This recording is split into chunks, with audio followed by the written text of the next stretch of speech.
Mon tata, je viens auprès de toi, auprès de ton trône, pour élever ma voix, pour te louer, pour t'adorer.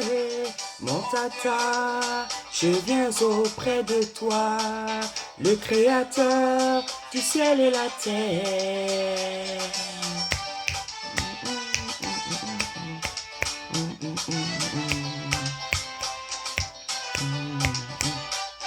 Mon tata, je viens auprès de toi, auprès de ton trône, pour élever ma voix, pour te louer, pour t'adorer. Mon tata, je viens auprès de toi, le créateur du ciel et la terre.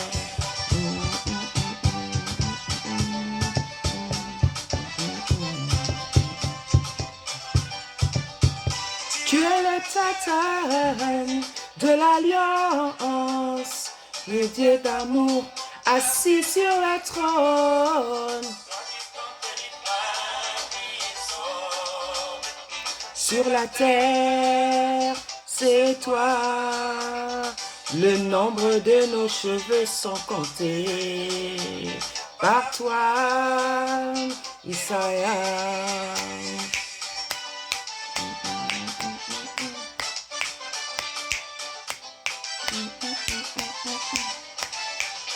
Il n'y a pas de papa comme toi. Il n'y a point de tata comme toi. Il n'y a point de tata comme toi. Il n'y en aura jamais comme toi. C'est toi qui dis un mot et la chose s'accomplit. Tu appelles à l'existence ce qui n'existe pas. Ton nom, Isaïa Congo. Ton nom, c'est Coco. Tu es le tata qui se suffit à lui-même.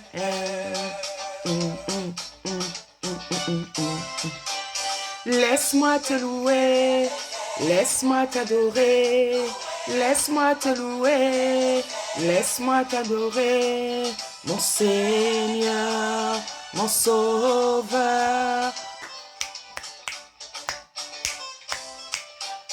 Laisse-moi te louer, laisse-moi t'adorer, laisse-moi t'élever, laisse-moi t'adorer, mon Seigneur, mon Sauveur. Soyez bénis, bien-aimés dans le Seigneur. Soyez puissamment bénis au nom puissant d'Isaïa Congo. Dieu comme toi, il n'y en aura jamais comme lui. C'est lui qui dit un mot et la chose s'accomplit. Il appelle à l'existence ce qui n'existe pas. Ton nom, c'est Congo. Ton nom, Isaïa. Tu es le tata qui se suffit à lui-même.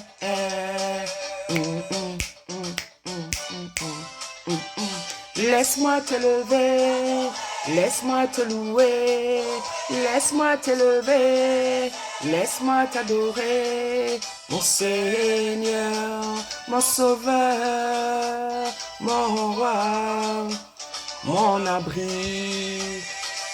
Soyez bénis, bien-aimés dans le Seigneur, soyez richement bénis au nom puissant d'Isaïa Congo. Loué. Laisse-moi te louer, mon Seigneur, mon Sauveur, mon Seigneur. Voilà, bien-aimés dans le Seigneur, c'est bien moi, votre sœur Déborah, l'humble servante de Isaïa Congo, de Isaïa Congo. Soyez puissamment bénis en son précieux et beau nom. Voilà, aujourd'hui, comme promis, je viens parler des dons spirituels. Dernièrement, ces derniers jours, j'ai tenté de différencier les dons spirituels et puis les talents. J'ai essayé de vous montrer l'importance des talents. Aujourd'hui, je viens vous montrer, vous rappeler plutôt l'importance des dons spirituels. Donc, nous allons aller directement dans la parole et je veux encore reprendre le même verset pour faire mon exhortation. Voilà, donc nous sommes dans 1 Corinthiens 12, tout le chapitre. J'ai lu ça, c'est vrai, il n'y a pas longtemps, mais de toute façon, vous connaissez ce chapitre-là. Donc, j'ai besoin de lire ce chapitre-là pour refaire mon exhortation. Voilà, donc l'apôtre Paul nous dit, « Pour ce qui concerne les dons spirituels, je ne veux pas, frères, que vous soyez dans l'ignorance. Vous savez que lorsque vous étiez païens, vous vous laissiez entraîner vers des idoles muettes, selon que vous étiez conduits. C'est pour ça je vous déclare que nul s'y parle par l'esprit de Tata Nzambe ne dit Yisaya est anathème et que nul ne peut dire Yisaya est le Seigneur si ce n'est par l'esprit, le Saint-Esprit. Il y a diversité de dons mais le même esprit, diversité de ministères mais le même Seigneur, diversité d'opérations mais le même Tata qui opère tout en tous. Or, à chacun, la manifestation de l'Esprit est donnée pour l'utilité commune. En effet, à l'un est donné par l'Esprit une parole de sagesse, à un autre une parole de connaissance selon le même Esprit, à un autre la foi, par le même Esprit, à un autre le don de guérison, par le même Esprit, à un autre le don d'opérer des miracles, à un autre la prophétie, à un autre le discernement des esprits, à un autre la diversité des langues, à un autre l'interprétation des langues. Un seul et même esprit opère toutes ces choses, les distribuant à chacun en particulier comme il veut. Je vous ai dit, bien aimé, je viens parler des dons spirituels. La Bible nous dit que les dons spirituels ont été donnés à l'Église, pour l'utilité commune, pour l'édification du corps de Yisaya. Voilà. Je sais que vous savez qu'est-ce que ça veut dire. Je veux me permettre de m'adresser aux bébés spirituels qui ont besoin d'explications.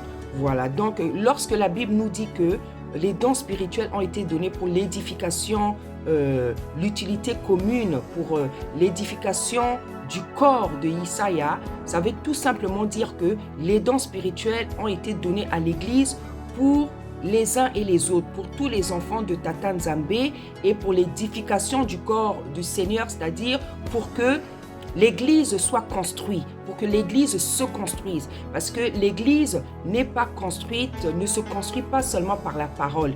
L'Église est construite aussi par les dons spirituels. Voilà, j'avais déjà fait une vidéo où j'avais quand même parlé des dons spirituels. Et en fait, dans cette vidéo, je disais que l'Église n'est pas construite seulement par la parole, par la Bible. L'Église est aussi construite par les dons spirituels. Parce que ce sont les dons spirituels dans l'Église qui attestent la présence du Seigneur, la présence de Tata Nzambe. Vu que c'est lui qui nous a distribué les dons, vu que c'est lui qui a distribué les dons à chacun comme il a voulu. Ça veut dire que lorsque quelqu'un a un don spirituel et qui se trouve dans l'Église, ce don-là va agir, il va s'opérer, il va se manifester dans l'Église. Il va se manifester là où il y a 1, 2, 3, 4 qui sont réunis en son nom. Parce que l'Église, ce n'est pas un bâtiment. L'Église, c'est toi et moi. Voilà.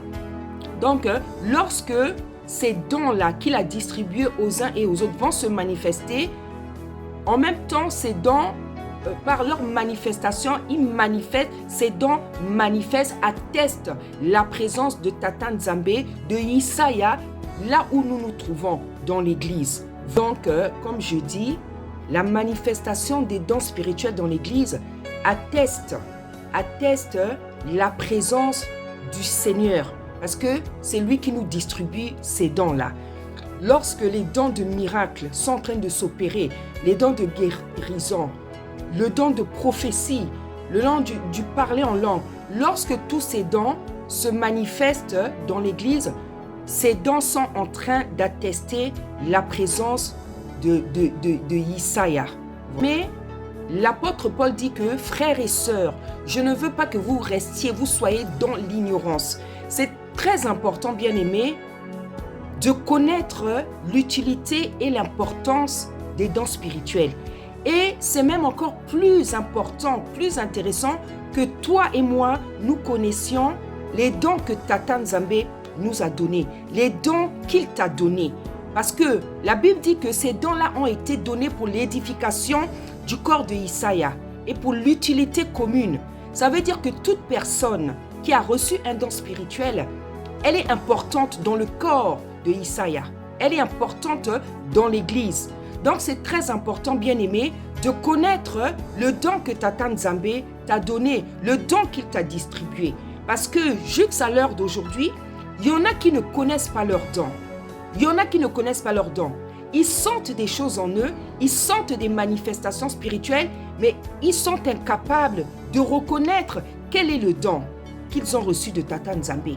Parce que la Bible nous dit que ces dons ont été distribués pour l'utilité commune, pour l'édification du corps du Seigneur. Donc, bien-aimé, c'est très important que tu connaisses les dons que tu as reçus, afin que tu saches qu'est-ce que tu dois faire sur la terre. Quel est ton appel? Quelle est ta mission? Quel est le don que tu dois exercer? Parce que lorsque tu connaîtras tes dons spirituels, tu peux comprendre, tu peux même deviner ton appel, bien-aimé dans le Seigneur. Tu peux deviner ton appel. Or, nombreux sont ignorants de ces choses-là, alors que c'est très important. C'est pour ça que l'apôtre Paul dit, frères et sœurs, en ce qui concerne les dons spirituels, je ne veux pas que vous soyez dans l'ignorance. Bien-aimé, Tata Nzambe a horreur de l'ignorance. Tata Nzambe a horreur des esprits qui ne cherchent pas la connaissance, qui ne cherchent pas la révélation. Et devant lui, l'ignorance est considérée comme un péché. Car la Bible nous dit dans Osée 4 que son peuple périt faute de connaissance. Son peuple périt faute de connaissance. Tata Nzambe a horreur de l'ignorance. Tata Nzambe a horreur de l'ignorance des esprits qui ne cherchent pas la connaissance, qui ne cherchent pas la révélation. Lorsque, bien-aimé, tu seras conscient, tu connaîtras tes dons spirituels, ton esprit va s'ouvrir, tu vas comprendre les choses, tu vas comprendre la vie, tu vas comprendre ta mission. Bien-aimé, j'en suis sûre que je ne suis pas la seule. Je me suis retrouvée dans des églises où les bergers bloquaient, étouffaient, interdisaient la prophétie. Interdisaient que le don de prophétie se manifeste. Et même le parler en langue, le don du parler en langue se manifeste.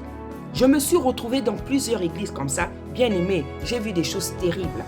C'est-à-dire qu'il y a des gens qui pensent qu'ils peuvent interdire Tata Nzambe de parler. Lorsque vous bloquez, vous étouffez, vous bloquez, vous interdisez le don de la prophétie, du parler en langue, bien aimé, vous essayez, vous prenez le risque, vous essayez de faire taire Tata Nzambe. Or, on ne peut pas faire taire Tata Nzambe, jamais de la vie, bien-aimé, jamais de la vie. Parce que la Bible dit qu'il parle tantôt d'une manière, tantôt d'une autre. Tata Nzambe s'adresse à son peuple, peut parler à une personne à travers le parler en langue, qui doit comporter l'interprétation, bien sûr, à travers la prophétie, puisque la Bible nous dit qu'il parle tantôt d'une manière, tantôt d'une autre. Mais vous avez des hommes de Tata Nzambe qui étouffent la prophétie, qui veulent la bloquer, le parler en langue. Et il n'y a pas que des hommes de Tata Nzambe, il y a aussi des enfants, des frères et des sœurs, tout simplement dans le Seigneur, qui n'aiment même pas la manifestation de la prophétie. Moi, j'ai vécu ça dans des églises. J'ai vécu ça dans les églises, j'ai vécu ça aussi avec des frères et sœurs. C'est-à-dire que quand la prophétie est en train de monter, tu sens qu'il y en a qui emmènent la distraction. Certains vont se retrouver à faire des choses que on ne peut pas faire pour bloquer la prophétie. C'est comme si on pouvait empêcher Tata Nzambe de parler. Lorsqu'une personne prophétise, lorsqu'une personne parle en langue, elle est en train de parler de la part de Tata Nzambe. La Bible dit que celui qui parle en langue, il ne comprend pas ce qu'il dit. Il ne sait pas ce qu'il dit. Et la personne qui parle, qui prophétise, parle comment dire, parle de la part de Tata Nzambe. Et la personne qui prophétise, parce qu'on nous dit que la prophétie, celui qui prophétise, console, édifie. Donc celui qui prophétise, il est en train de consoler. En fait, à travers lui, à travers sa bouche, Tata Nzambe est en train de consoler ses enfants. Il est en train de consoler l'église. Il est en train d'édifier, affermir son église. Mais vous avez des gens, je ne sais pas pour quelle raison, veulent empêcher le parler en langue, veulent empêcher la prophétie. C'est comme si tu empêchais quelqu'un de faire un miracle, d'opérer un miracle ou de guérir. Parce que la prophétie et le parler en langue sont tout autant des dons spirituels. Donc, lorsque vous voulez empêcher quelqu'un de prophétiser, de parler en langue, c'est comme si vous voulez empêcher quelqu'un d'opérer un miracle ou de guérir. Parce que tout ça, c'est des dons spirituels. Donc, il y a des comportements comme ça qu'on a du mal à comprendre, bien aimé. La Bible dit qu'il les a distribués aux uns et aux autres comme il a voulu. Donc, comme il a voulu, bien aimé. Pour avoir reçu les dons que nous avons bien aimés, que nous avons les uns et les autres, Tata Nzambe, Isaiah Tata Nzambe n'a demandé l'avis de personne. Le don que tu as reçu, ou bien les dons que tu as reçus, parce que tu peux en avoir plusieurs, tu peux en avoir juste un seul, tu peux aussi en avoir plusieurs, tu peux avoir tous les dons. Il a demandé le conseil, l'avis de personne. Il les a distribués comme il a voulu. Il les a distribués, bien aimés, comme il a voulu, bien aimé dans le Seigneur. C'est pour ça que c'est anormal de tenter. Je dis bien de tenter parce qu'en réalité, c'est impossible de tenter de bloquer la prophétie, le parler en langue. Parce que c'est Tata Nzambe qui opère dans une personne lorsqu'une personne prophétise. Et c'est très important de connaître toutes ces choses, de connaître ses dons. Lorsque tu vas connaître tes dons, tu vas savoir dans quel, dans quel service ou ministère le Seigneur te place. Parce qu'il y a des dons aussi qui correspondent à certains ministères. Parce que, par exemple, les gens qui ont, les prophètes et les prophétesses ont beaucoup de visions. Les prophètes, les prophétesses ont beaucoup de visions. C'est vrai, d'autres corps aussi, d'autres ministères. Tu peux être docteur, enseignant, évangéliste, pasteur. Tu as aussi le don de vision. Mais c'est vrai que ce don, il est plus,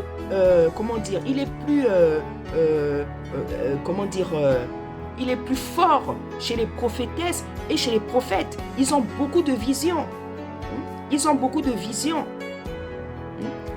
Donc, c'est terrible, bien aimé. Moi, j'ai vécu ces choses-là, mais Tata Nzambe, comme je dis, on ne peut pas l'empêcher de parler. Une fois, j'étais dans une église, là, je prophétisais. Il y a une sœur, là, elle commençait à me tenir. Il y a un frère qui lui a dit, le frère lui a dit, mais laissez-la. Il a dit, mais laissez-la, laisse-la. Elle est en train de parler de la part de Tata Nzambe. Une autre fois, c'était dans une église. Je prophétisais dans l'assemblée. On est venu m'attraper, bien aimé. On est venu m'attraper. On est allé me mettre dans la salle des enfants. Bien aimé. Rien ne peut... On ne peut pas bloquer l'esprit. Parce que l'esprit, c'est Tata Nzambe. Je suis allé prophétiser dans la salle des enfants.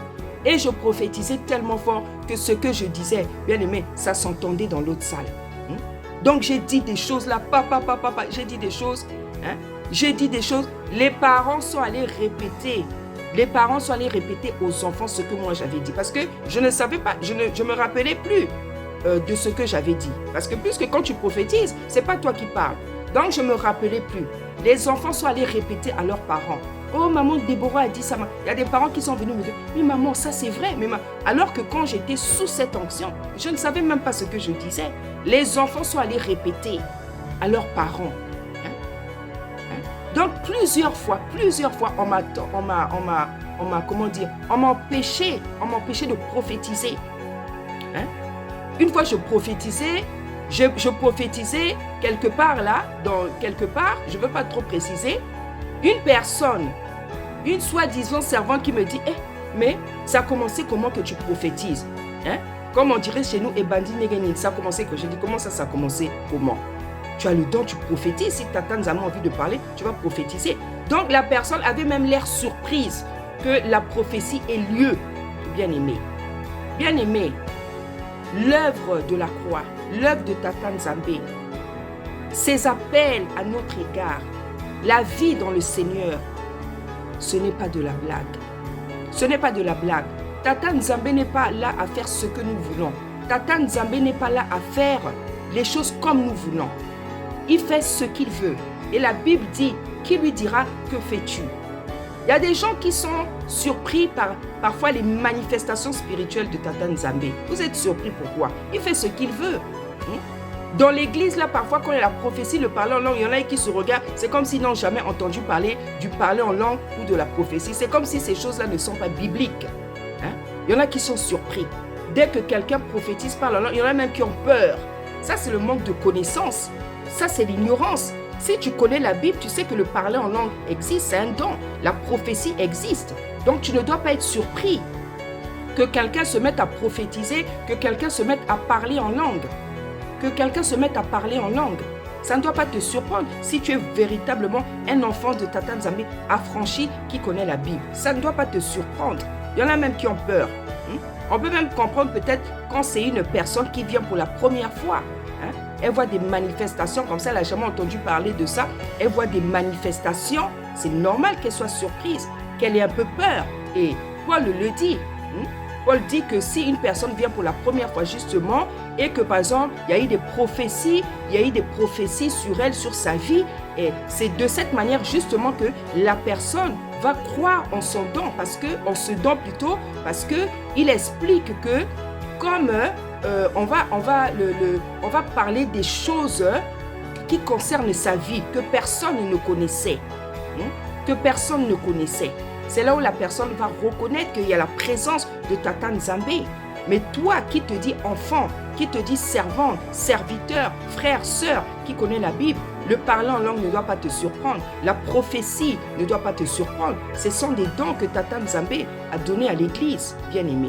Ce sont des dons que Tata Nzambe a donnés à l'Église.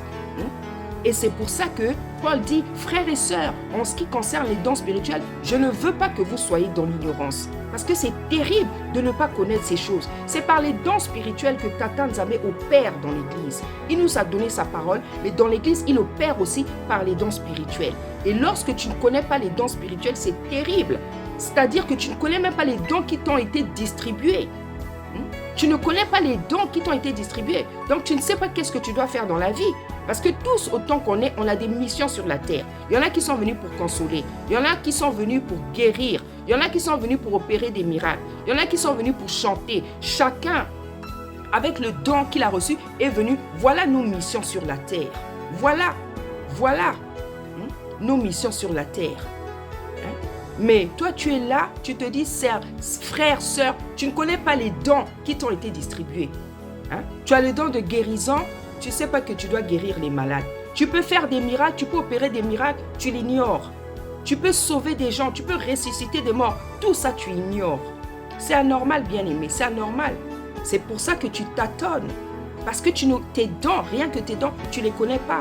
Donc, tu ne sais pas dans quel service, dans quel ministère Tata Nzambe t'a placé. On ne peut pas rester dans l'ignorance concernant ces choses, bien-aimées. Si tu te dis affranchi, enfant de Tata Nzambe, tu ne peux pas être sans savoir toutes ces choses, bien-aimés dans le Seigneur. Les dons spirituels, c'est très très important de les connaître, de savoir quels sont les dons que Tata Nzambe t'a distribués afin que tu puisses savoir qu'est-ce que tu es venu faire sur la terre. Imagine, tu as le don de guérison. Donc, il y a beaucoup de malades que Tata Nzambe t'a réservé pour que tu les guérisses. Des gens qui ont des problèmes terribles, des situations terribles. Le don d'opérer des miracles t'a été donné, distribué, afin que tu opères des miracles dans ta famille, dans l'église, dans ton quartier, dans ta ville, dans le monde. Tout ça, tu n'es pas au courant de ça. Toi, tu sens seulement des manifestations, tu sens, mais tu ne sais pas que ce sont des dons spirituels qui parlent en toi, bien-aimé. Sortez de cette ignorance, sortez de l'ignorance de manière générale. Bien-aimé, n'accepte pas d'avoir une petite connaissance, n'accepte pas d'avoir des petites révélations. Sois toujours dans une attitude où tu es en train de chercher la connaissance et la révélation. Tata Nzambe aime les gens qui cherchent sans arrêt la connaissance et la révélation. Ne nous contentons pas des petites connaissances, des petites révélations que nous avons aujourd'hui. Parce que Tata Nzambe a tellement de choses à nous dire, bien-aimés. Il a tellement de choses à nous dire. Moi, parfois, je peux m'assoupir dans la journée, je peux faire une sieste. Dès que je m'assoupis, je commence à avoir des visions. Je fais un songe. Donc, je comprends qu'il a toujours envie de nous dire quelque chose. Il a toujours envie de nous apprendre quelque chose. Il attend seulement qu'on s'assoupisse. Il attend seulement qu'on dorme. Il attend seulement que tu sois seul, que tu fasses du silence autour de toi pour qu'il se mette à te parler, bien-aimé dans le Seigneur. Il faut aimer la présence de Tata Nzambe pour, obtenir la connaissance, la révélation. C'est parce que c'est dans le silence qu'il vient parler. C'est dans le silence qu'il aime parler. C'est pour ça qu'il nous exhorte à nous éloigner de la distraction autour d'une personne. Tata Nzambe commence à s'approcher, bien aimé. Vous le savez. Vous le savez. Donc voilà, les dons spirituels, c'est très très important, bien aimé. C'est pour ça que l'apôtre Paul a dit, en ce qui concerne les dons spirituels, frères et sœurs, je ne veux pas que vous soyez dans l'ignorance. Donc on va parler, on va étudier ces dons un à un pour que chacun puisse se retrouver dans le don que Tata lui a donné. Parce que comme je dis, nombreux sentent des manifestations. Il y a des gens, ils sentent qu'ils ont le don de guérison. Ils sentent qu'ils ont le don de guérison. Dernièrement, il y a une sœur qui m'a dit que elle rêve que quand elle prie pour les gens, des malades, des gens qui sont en train de des gens qui sont morts, elle prie pour eux et les gens se réveillent. Elle a le don de ressusciter les morts. Parce que tous les dons ne sont pas cités, mais il y a des gens qui ont ce don de ressusciter les morts, bien sûr. Bien sûr. Ça pourra te surprendre, tu vas te dire, oui, comment ça on peut ressusciter? Mais bien sûr qu'on peut ressusciter les morts. Le Seigneur, il a ressuscité Lazare. Paul, Pierre, ils ont ressuscité des gens. Et la Bible dit, le Seigneur nous a dit qu'on va faire plus que eux. Vous allez faire plus que moi plutôt. Vous allez faire plus que moi. Bien aimé, à partir du moment que tu as l'esprit de Tata Nzambe en toi, c'est-à-dire que tu as Tata Nzambe en toi, tu es capable de tout faire. C'est pour ça qu'il a dit, vous allez faire plus que moi. Moi, j'ai déjà ressuscité. Moi, j'ai sorti plusieurs personnes du coma et j'ai déjà ressuscité un jeune garçon, bien aimé. Bien sûr qu'on peut ressusciter encore des morts. La Bible dit qu'il est le même hier, aujourd'hui et éternellement. Il n'a pas changé. Les miracles qu'il a fait avec les apôtres là, il le fait avec nous. Et il fait même bien plus, puisque la Bible dit que vous ferez plus que moi. Le Seigneur dit que nous allons faire plus que lui. Bien sûr qu'il y a des gens qui ressuscitent encore aujourd'hui. Donc, bien aimé, on va étudier ces dons-là, un à un, pour que toi qui ne connais pas les dons qui t'ont été distribués ou le don qui t'a été distribué, tu puisses te reconnaître, tu puisses te retrouver et que tu puisses prier, invoquer Tata Nzambe afin que tu commences à exercer ce don, à le pratiquer et de pouvoir sauver une multitude de personnes bien-aimées. Parce que les dons qui nous ont été donnés, c'est pour sauver les gens. C'est pour sauver les gens. Quand tu as le don de guérison, tu vas guérir les malades. Quand tu as le don d'opérer des miracles, tu vas régler beaucoup de problèmes dans la vie des gens. Lorsque tu as la foi, tu vas soutenir beaucoup de personnes. Lorsque tu as le don d'interprétation, tu vas expliquer beaucoup d'énigmes, le parler en langue. Tu vas expliquer qu'est-ce qu'une personne vient de dire en parlant en langue, bien-aimé. Donc nous allons étudier un à un ces dons-là. Le premier don dont on nous parle, parole de connaissance. La parole de connaissance, j'en ai parlé dernièrement. Donc la parole de connaissance, c'est cette voix-là. C'est cette voix que tu entends au niveau de ton cœur spirituel, au niveau de ton esprit. C'est cette voix que tu entends au niveau de ton cœur, au niveau de ton esprit. Cette voix qui est en train de te parler. Comme j'ai dit, parfois tu entends cette voix de manière audible. Ce n'est tout simplement que la voix de Tata Nzambe qui est en train de te dire quelque chose par rapport à une situation. Par rapport à une situation. Pour donner une réponse, pour te diriger dans un problème, pour répondre à une question. C'est la voix, c'est lui qui parle, qui murmure dans notre esprit, à notre oreille, pour répondre à une question, pour te parler, pour donner une réponse. C'est ça la parole de connaissance. Donc la parole de connaissance, il peut parler à toi-même. Ou alors quand tu exhortes quelqu'un, tu prêches même, tu reçois des paroles de connaissance comme ça, que Tata Nzambe a pour son église, pour ses enfants. C'est ça la parole de connaissance. Donc c'est cette voix-là que tu entends intérieurement, pour toi-même ou pour les autres, qui a le but de consoler, de donner une solution à un problème, de répondre à une question. C'est ça la parole de connaissance. Nous avons aussi la parole de sagesse. C'est presque la même chose. La parole de sagesse, elle se manifeste plus dans la bouche. Parce que de la bouche doit se manifester la sagesse. Donc ce sont des paroles comme ça que tu entends, que Tata Nzambe met dans la bouche de quelqu'un pour donner, des solutions à les problèmes. C'est-à-dire pour donner des solutions intelligentes, de donner des solutions avec la sagesse justement. Voilà. C'est pour ça qu'on appelle ça la parole de sagesse. La parole la parole de sagesse. C'est-à-dire que quelqu'un peut avoir un problème comme ça, il ne sait pas quoi faire. Il vient par exemple chez toi, tu es servant ou serviteur. La personne vient chez toi, elle t'explique le problème, tu l'écoutes. Lorsque tu l'écoutes, l'esprit de Tata Nzambe commence à te parler. L'esprit de Tata Nzambe commence à te parler. L'esprit de Tata Nzambe commence à remplir ton esprit à toi de sagesse. Et quand tu vas commencer à répondre à cette personne-là, c'est avec la sagesse que tu vas lui parler. C'est avec la sagesse. Ce qui va se manifester de ta bouche, c'est surtout la sagesse. C'est pour ça qu'on appelle ça la parole de sagesse. Quand tu vas commencer à répondre au problème de cette personne, tu vas commencer à lui répondre. C'est la sagesse qui se manifeste.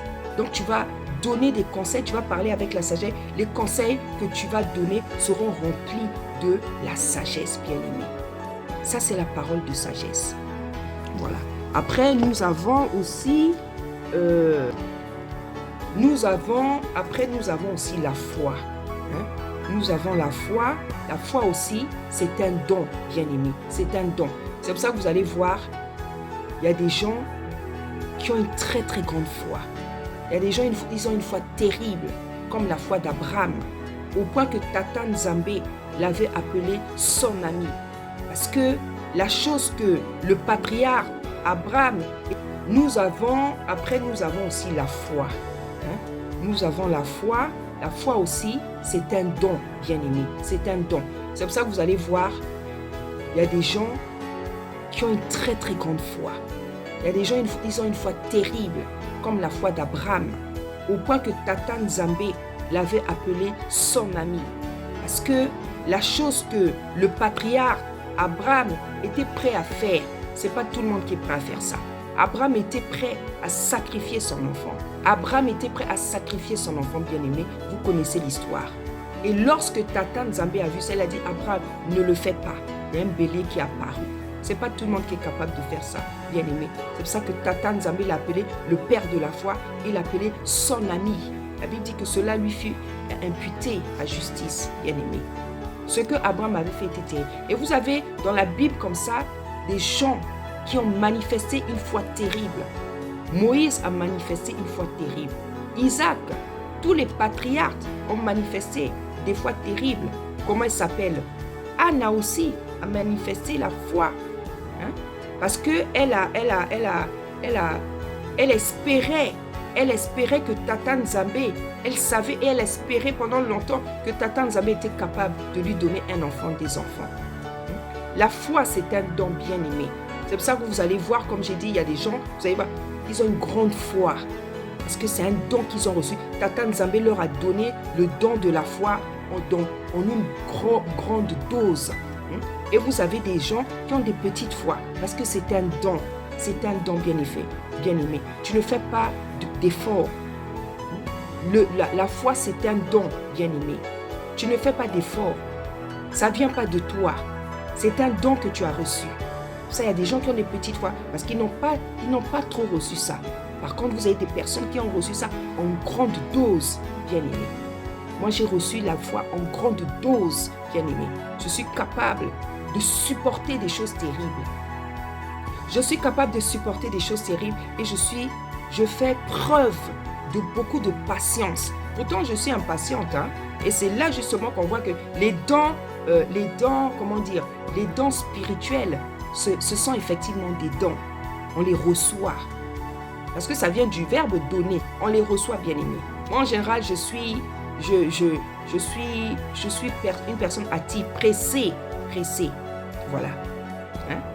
Mais par rapport à la vie de prière, par rapport à ma foi, je fais preuve d'une patience terrible. C'est-à-dire que je suis capable, dans le Seigneur, d'attendre des choses pendant des années. Et c'est la grâce de Tata Nzambe. C'est parce que c'est un don, bien aimé. Lorsque on enlève le don, on enlève ce don-là, je suis chaude, moi, dans la vie. Je suis chaude quand je veux quelque chose, je veux l'obtenir. Parce que je sais que c'est possible. Mais par la foi, quand vous recevez aussi ce don de la foi, dans le don de la foi, il y a la patience, il y a la vertu de la patience. Et je crois que c'est même ce qui caractérise la foi, la patience. C'est la patience. Donc c'est ça. Comment dire, la foi aussi, c'est un don.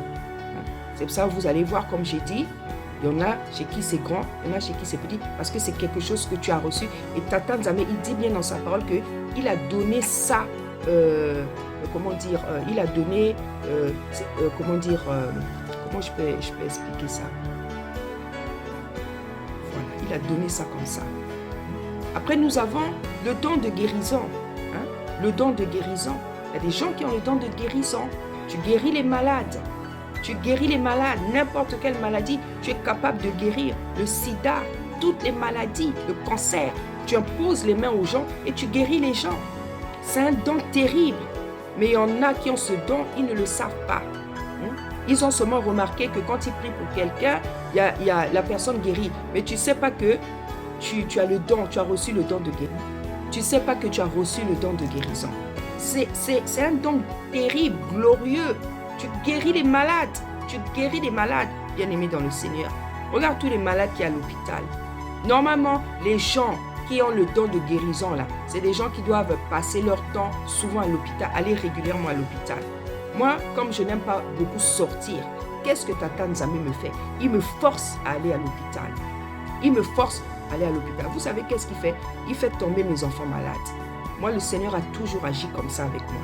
Il fait tomber mes enfants malades pour que j'aille à l'hôpital, pour aller sauver, guérir les gens là-bas.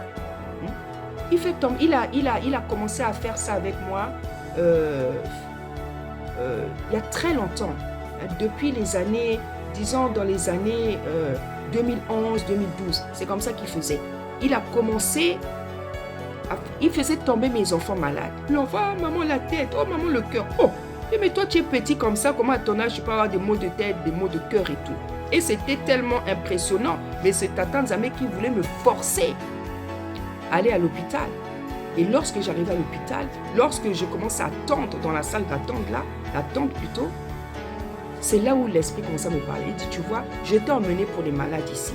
Il commence à me montrer des gens. Tu vas prier pour celle-là, tu vas prier pour celle-là, tu vas prier pour cela. C'est comme ça, bien aimé. Le Seigneur a fait ça tellement de fois avec moi. Il a fait ça tellement de fois, bien aimé. Une fois j'ai prié, c'était spectaculaire. Donc j'arrive, j'entendais sa voix. Donc c'était des paroles de connaissance. Il me dit, tu pries pour un tel, tu pries pour un... Donc j'avais prié au moins pour 3 personnes. C'était des femmes et des enfants. Il y avait un enfant, il revenait de l'Algérie. On devait lui faire une opération. Parce que là-bas, je ne sais pas si ça avait raté, ils n'avaient pas d'argent. J'ai prié, elle m'a expliqué, j'ai prié. J'ai dit, on ne va pas l'opérer, Tata Nzambe va le guérir. Il y a une autre là, c'est une jeune fille, elle avait mal au ventre, elle avait mal au ventre. J'ai prié, c'est parti. J'avais prié pour 3 personnes, bien aimées. Et la dernière personne, c'était un homme et son enfant.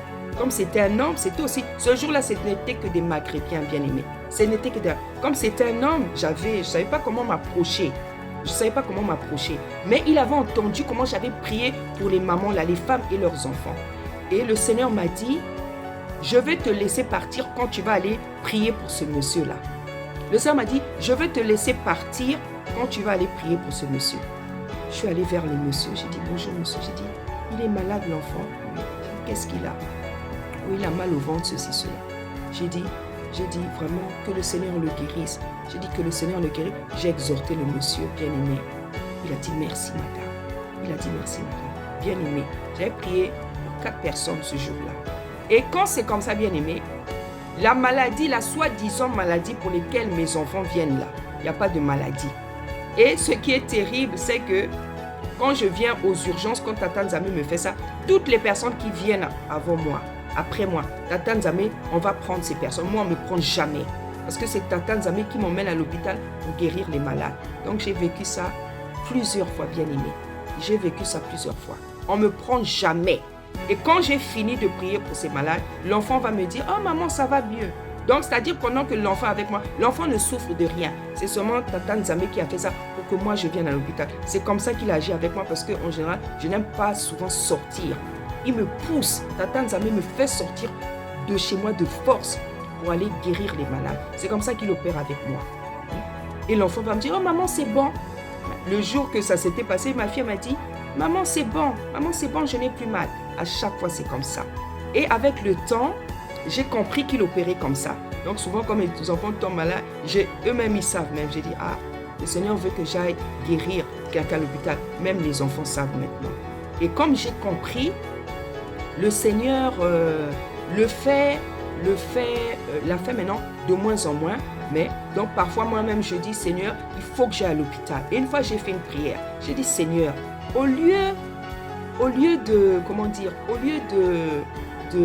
de faire comme ça, est-ce que tu ne peux pas me donner un programme pour que j'aille à l'hôpital, hein? Au lieu de me prendre comme ça, parfois le Seigneur, il va m'envoyer là-bas vers 22h, vers 23h, bien-aimé. C'est terrible comment Tata Nzambe, il est souverain, bien-aimé. Hein?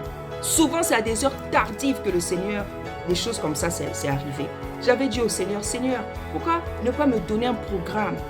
Ne pas me donner un programme pour que j'aille prier pour les malades. Bien aimé, vous savez que le Seigneur avait refusé.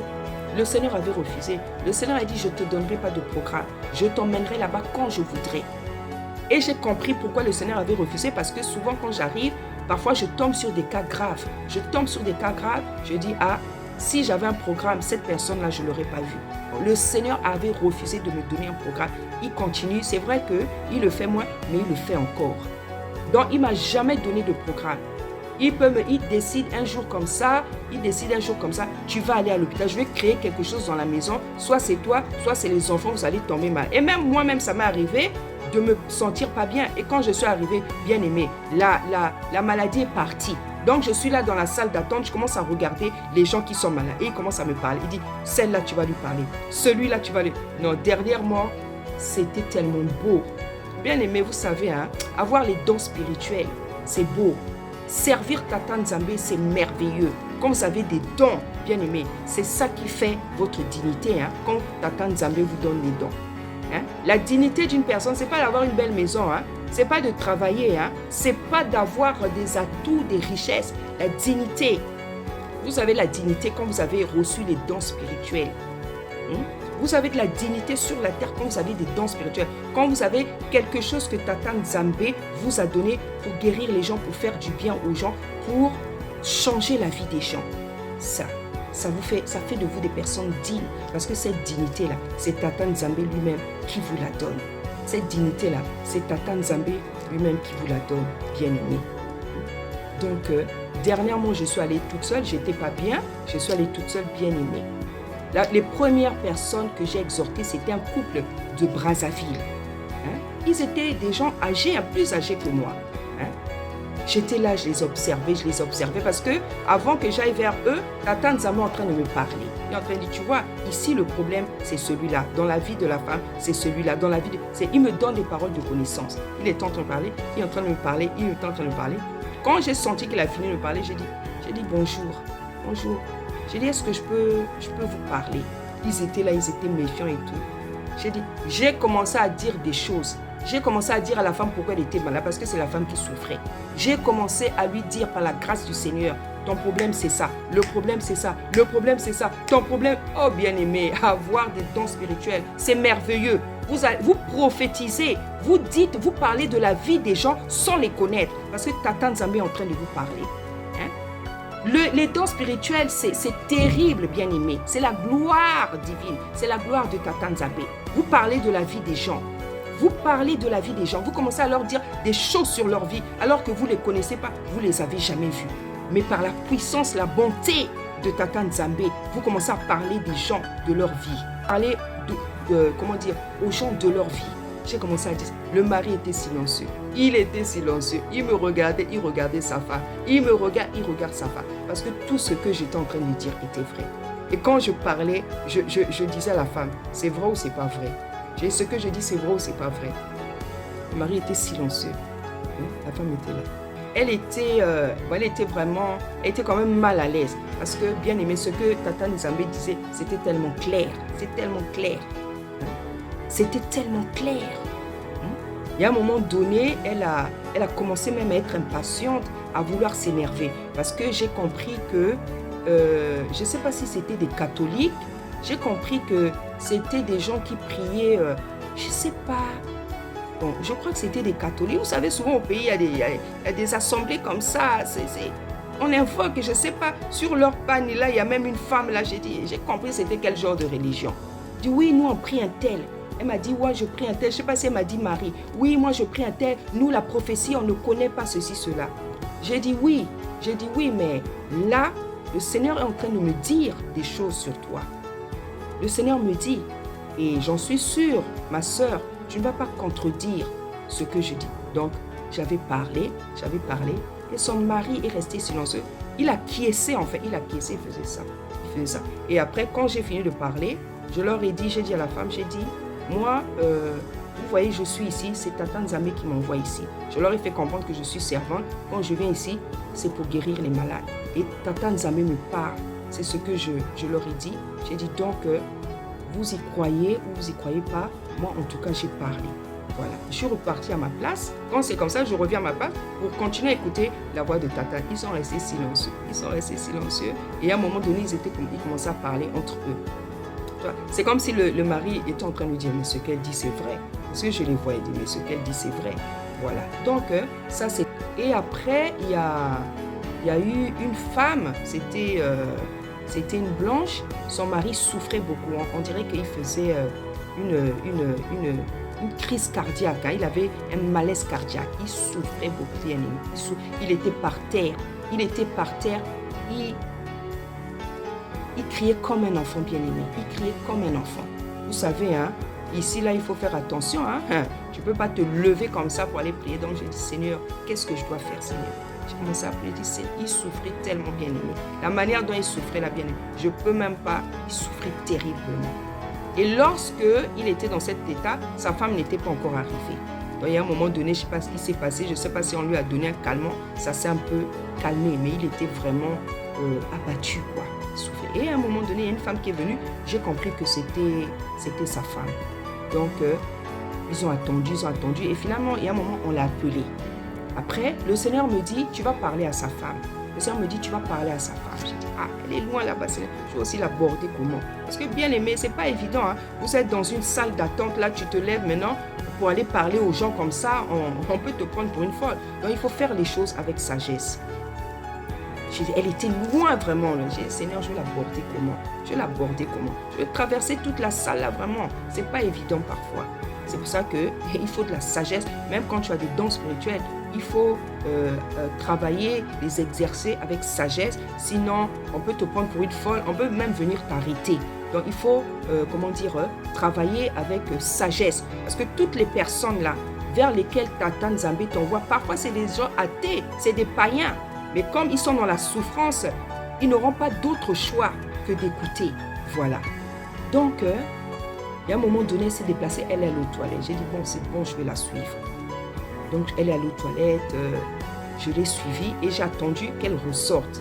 Voilà, parce que les toilettes, là, c'est petit. J'ai attendu qu'elle ressorte. Après, je me suis dit, non, je veux rentrer. Je suis rentrée, j'ai dit, bonjour, madame. J'ai dit, est-ce que je peux vous parler? J'ai dit, est-ce que vous êtes croyant? Est-ce que vous croyez en Tata? J'ai dit Dieu, parce que voilà. Est-ce que vous croyez en Dieu? Elle m'a dit non. J'ai dit, c'est vraiment dommage.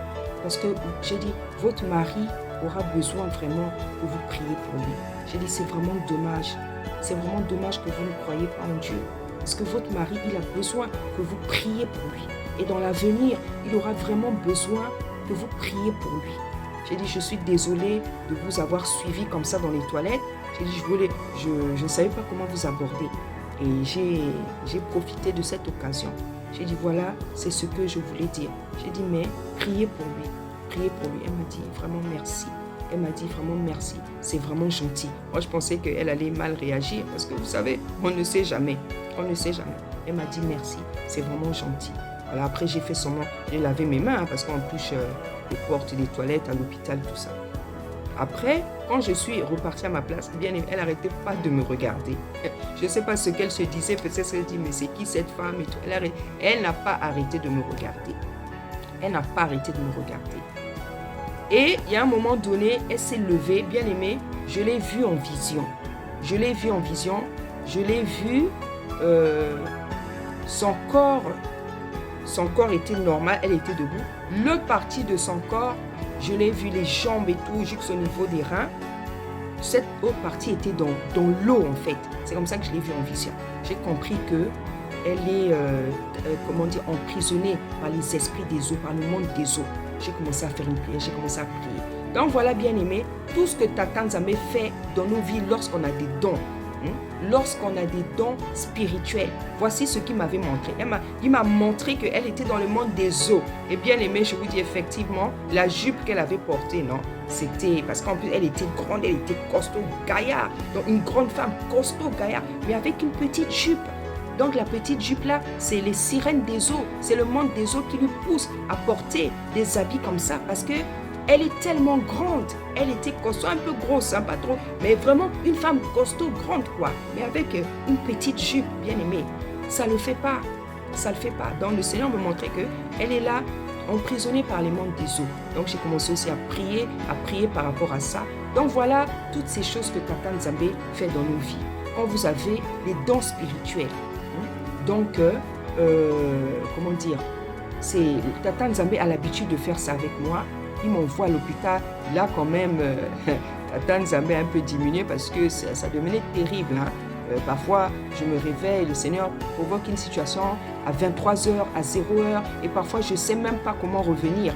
Mais, comme c'est lui-même qui m'envoie là-bas, il se débrouille toujours que je puisse trouver un moyen pour revenir bien aimé dans le Seigneur. Et donc, c'est ça l'œuvre de Tata Nzambe. C'est ça l'œuvre de Tata Nzambe. Il a multiplié ce genre de choses et quand même maintenant, ces derniers temps, il a quand même pitié de moi parce que je lui ai dit, Seigneur, moi-même, j'ai pris la décision. J'ai dit, Seigneur, j'ai compris comment tu opères dans ma vie. Comment tu opères, Moi-même, j'ai dit cette année, je veux maintenant prendre, l'habitude d'aller prier pour les malades. Moi-même, j'ai pris cette décision. Donc, je ne sais pas s'il va continuer à me faire les choses là ou bien quand il va accepter. Mais il a vu maintenant que j'ai compris comment il opère et j'avais accepté ça. Et cette année, j'ai dit, Seigneur, je veux aller visiter les malades maintenant. Je vais aller visiter les malades, je veux prier pour lui. Oh, Tata Nzambe, c'est un tata terrible, hein, bien aimé. Voilà, donc ça c'est le don, ça c'était pour parler du don de guérison. Hein, donc du don de guérison, nombreux parmi nous, vous avez des dons de guérison, il y en a qui ne savent pas. Toi, tu as juste remarqué que quand tu pries pour les gens guérissent. Mais tu as le don de guérison, ma soeur, mon frère. Vous avez le don de guérison. Et ce don-là, tu dois l'exercer. Tu dois poser les mains aux malades. Tu dois poser les mains aux malades. Tu dois guérir les gens. J'ai une cousine que j'avais rêvée. Elle travaille beaucoup dans le maternel, voilà. Elle s'occupe des enfants. Et un jour, j'ai rêvé, le Seigneur me disait qu'elle a le don de guérison. Le Seigneur m'avait précisé que les gens qu'elle doit guérir, c'est les enfants. C'est pour ça qu'elle s'est toujours retrouvée dans ce genre de métier-là. Elle a toujours travaillé, s'occuper des enfants, hein, des maternelles, des crèches, des choses comme ça. C'est parce qu'elle doit guérir. Donc, Tata Nzambe l'a conduit dans ce genre de milieu. Tata Nzambe l'a conduit dans ce genre de milieu-là. Voilà. Donc, parmi nous, parmi vous, il y a des gens qui ont le don de guérison. Hein? Donc, il faut implorer Tata, il faut l'invoquer pour qu'il vous le confirme et que vous pratiquez ce don afin que vous guérissez des dizaines, des centaines, des milliers de malades bien-aimés dans le Seigneur. Après, nous avons le don d'opérer des miracles. C'est un don puissant. Ce don-là, en fait, le don d'opérer des miracles, c'est vraiment un don qui atteste la puissance et l'existence de Tata Nzambe. Parce que comment dire, quand tu opères un miracle, c'est-à-dire tu fais quelque chose qu'un être normal ne peut pas faire. Tu fais devant les yeux des gens. Voilà. Tu fais en public, tu fais devant les gens. Tu fais quelque chose que un être humain ne peut pas faire tout seul. C'est ça le miracle.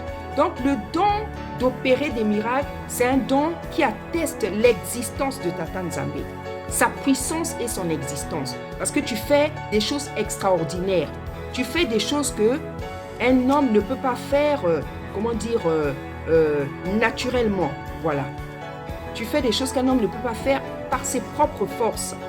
Donc, c'est un don qui atteste l'existence de Tata Nzambe.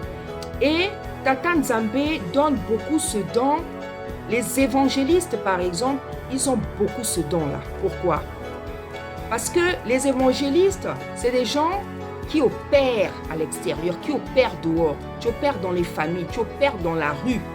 Donc, quand par exemple, Tata Nzambe veut sauver quelqu'un, il va te pousser, te conduire à faire un miracle, c'est-à-dire à régler un problème que les gens pensaient qu'on ne pouvait pas régler. Voilà. Et les gens vont se dire waouh! Les gens vont se dire waouh!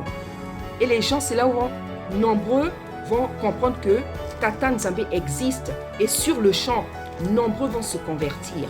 C'est ce qui s'est passé avec Pierre. Lorsque Pierre a reçu l'esprit de Tata Nzambe, il a fait un discours. Pierre qui était timide, Pierre qui était peureux, Pierre qui n'était pas courageux.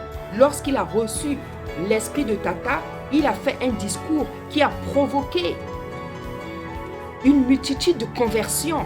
Parce que les gens savaient qu'il était comme ça, il n'était pas courageux.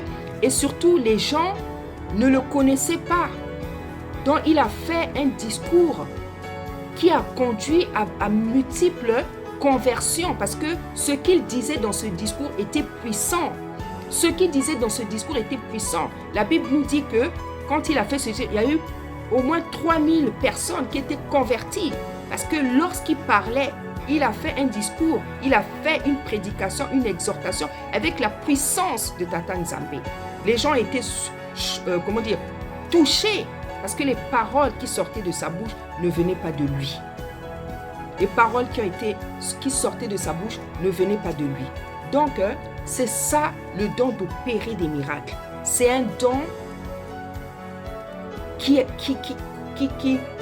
démontre que Tata Nzambe existe et qui produit beaucoup de conversions, bien aimés. Parce que les gens vont assister à quelque chose, donc à un miracle, quelque chose qu'ils ne pensaient pas pouvoir voir, bien aimés dans le Seigneur.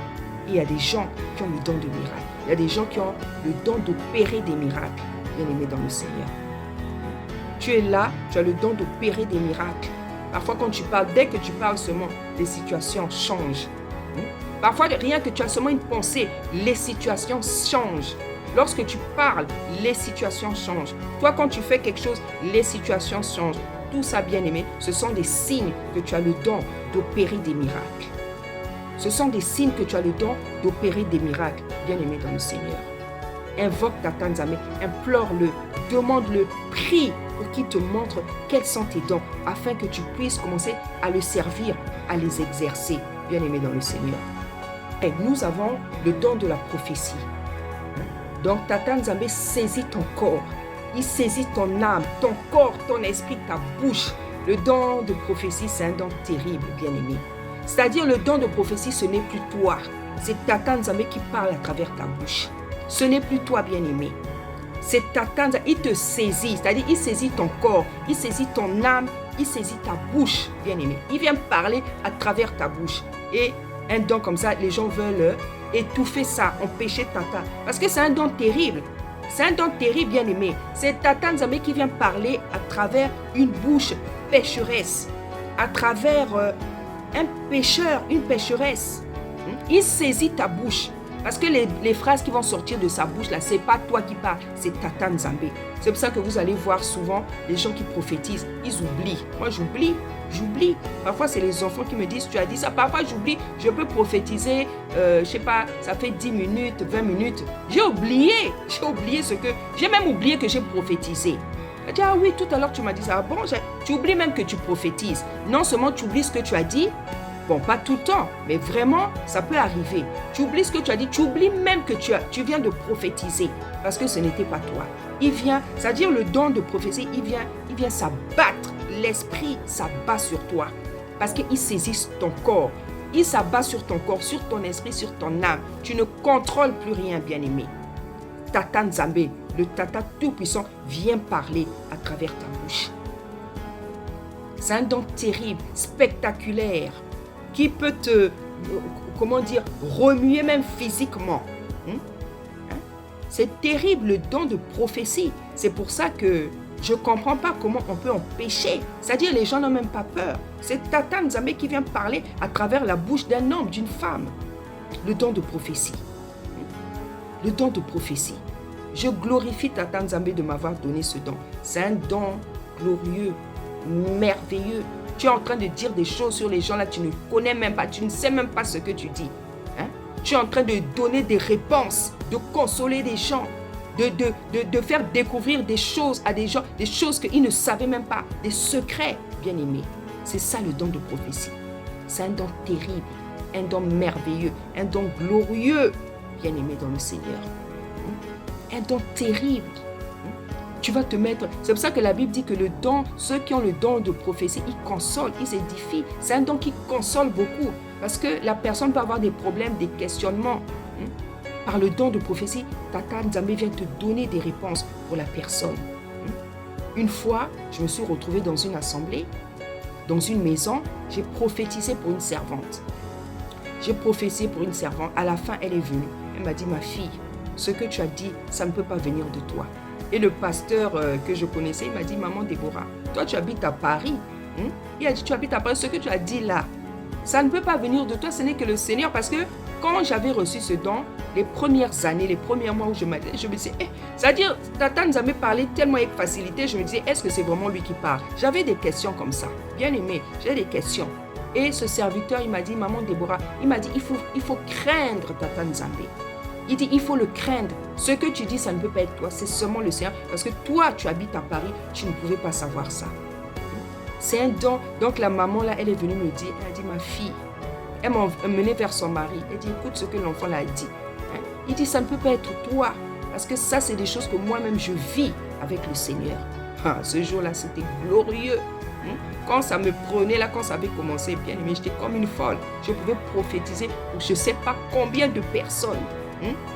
Parfois, c'était tellement, je disais des choses, ça m'arrivait même, une fois le Seigneur parlait à un serviteur, le Seigneur disait, tu vas voir, quand tu vas rentrer à la maison, tu vas voir, je vais régler les problèmes, dans ton mariage, je vais régler. C'était tellement puissant, bien aimé. À un moment donné, j'ai ouvert les yeux, j'ai vu effectivement, le monsieur là, le serviteur, il avait une bague, j'ai dit, c'est bon. Donc c'est Tata Nzambe qui parle, il était marié. Et j'ai vécu et je vis par le don de prophétie, des moments glorieux, bien-aimés. Bien-aimés. C'est pour ça que la Bible dit que celui qui prophétise, il est grand. Il est grand, celui qui prophétise. Il est plus grand que celui qui parle en langue. Parce que celui qui prophétise parle directement. C'est Tata Nzambe qui parle à travers sa bouche, bien-aimés. Et vous avez des gens qui veulent étouffer, bloquer ce genre de don. C'est comme si on peut bloquer l'esprit de Tata Nzambe. On ne peut pas bloquer. Après, vous avez le don de discernement. Le don de discernement. C'est-à-dire, tu discernes les esprits. Tu as la facilité de discerner les esprits. Tu as la facilité de voir, ça c'est quel esprit qui anime une personne. Ça c'est quel esprit. Telle personne est animée par quel esprit. Tu as cette facilité-là de détecter les esprits qui animent une personne. De détecter les choses, de comprendre les choses. Ça c'est l'esprit de discernement. Et c'est un esprit qui est tellement important. Par exemple, dans la délivrance, quand par exemple une personne qui n'est pas sincère parfois, par exemple une personne qui n'est pas sincère, qui vient avec des problèmes, oui j'étais pour elle, au fond elle n'est pas sincère. Quand tu as l'esprit de discernement, tu peux discerner cette personne si elle est sincère. C'est un don très très important. Bien sûr, comme tous les dons bien aimés. Le don de discernement, c'est un don précieux. Ça te permet de détecter les fausses brebis bien aimées dans le Seigneur. Moi, je détecte très vite une fausse brebis, je vous dis la vérité. Que ça soit dans les commentaires, que ça soit par téléphone, Il m'a fait cette grâce-là. Je détecte très vite une fausse brebis. Je sais très vite quand une personne n'est pas claire dans la vie.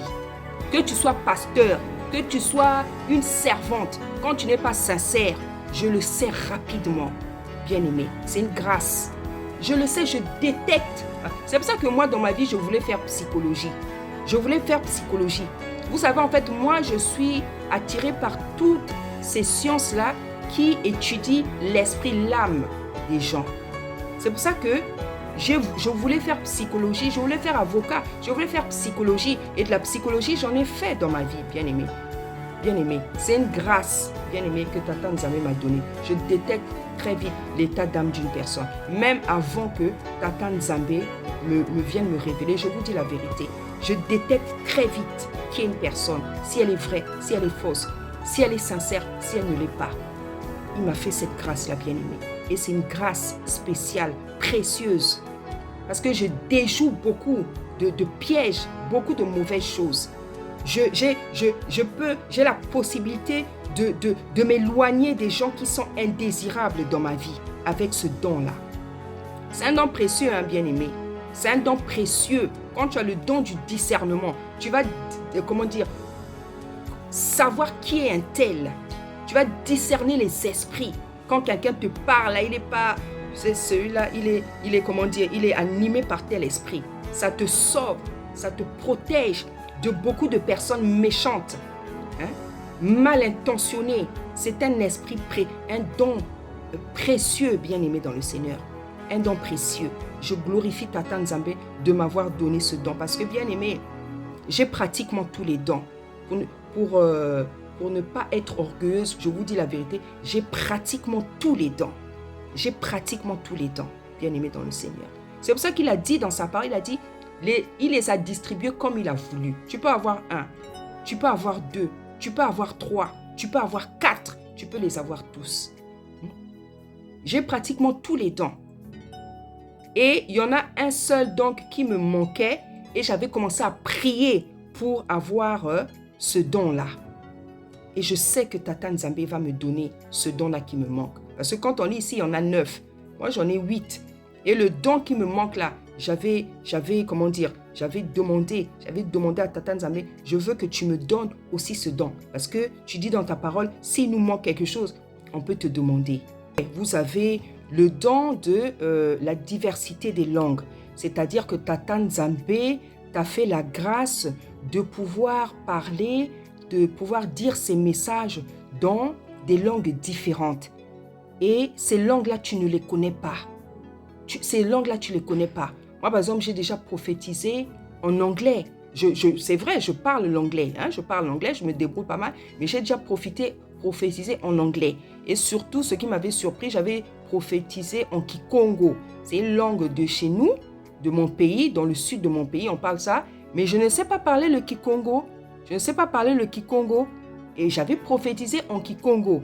Et j'ai demandé à un frère, j'ai dit, ah, mais moi j'ai dit ça. J'ai dit ça, il m'a traduit, qu'est-ce que ça voulait dire. Voilà, c'était un message pour moi que j'avais reçu en Kikongo. Et j'ai déjà, je crois, prophétisé 2 fois en Kikongo. Donc, la diversité des langues, c'est quoi? C'est le don, c'est cette grâce-là que Tata Nzambe t'a fait de pouvoir dire ces messages dans des langues différentes que tu ne connais pas, tu ne sais pas parler. C'est des langues, en général, tu ne connais pas ces langues-là, tu ne sais pas parler ces langues-là. Parce qu'il y a le parler en langue, donc la langue spirituelle.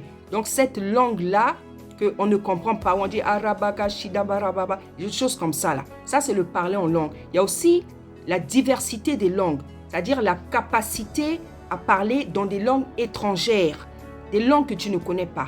Et nous voyons ce qui s'est passé avec les apôtres. Lorsqu'ils ont reçu l'esprit de Tata Nzambe, c'est ce qui leur est arrivé. C'est pour ça que le public disait, comment ça se fait que ces gens-là parlent dans nos langues maternelles. C'est ça la diversité des langues. Tu vas prophétiser en anglais, en espagnol, en kikongo, dans des langues que tu ne connais pas. Parce qu'il y a la diversité des langues et le parler en langue. Voilà. Et toutes ces choses-là, il y a des gens même qui ne croient pas, qui disent que ça c'est quelle langue, ça c'est quelle langue, c'est la langue spirituelle. Tata Nzambe, il est souverain. Il n'a pas fait les choses par rapport à nous. Il a fait ce qu'il a voulu. Donc, c'est quelque chose qu'il a voulu inventer.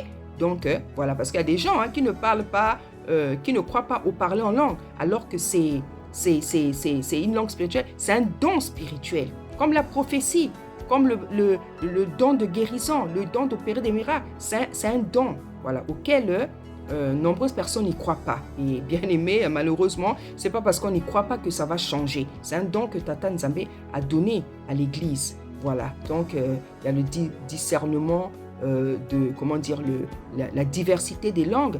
Et il y a aussi, pour terminer, il y a aussi l'interprétation des langues, voilà.